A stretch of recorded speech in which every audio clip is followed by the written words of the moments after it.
अस्सलामुअलैकुम दोस्तों, उम्मीद है आप सब लोग खैरियत होंगे। बात करेंगे इंडिया फ़्लाइट बैन के मतलब।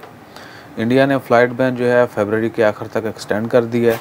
तमाम इंटरनेशनल फ़्लाइट्स इंडिया के लिए बैन रहेंगी, लेकिन लिमिटेड फ़्लाइट्स जो एयर बबल एग्रीमेंट के तहत चल रही हैं सिर्फ वही चलेंगी। और इससे पहले बताते चलें कि ये बैन स्टार्ट हुआ था मार्च 23, 2020 में, जब कोरोना पैंडमिक स्टार्ट हुई थी।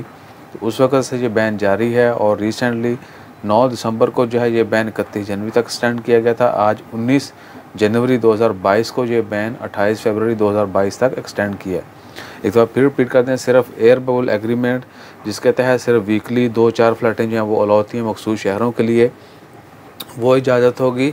और बाकी तमाम कमर्शियल फ़्लाइट जो हैं वो बंद रहेंगी, यानी 100% कैपेसिटी के साथ जहाज़ों को चलने या कहते हैं फ़्लाइट ऑपरेशन की इजाज़त नहीं होगी। दुआ करें अल्लाह ताला हमें भी अच्छी सेहत दे। 1 महीना हो चुका है, कल पूरा 1 महीना हो जाएगा जुमेरात वाले दिन।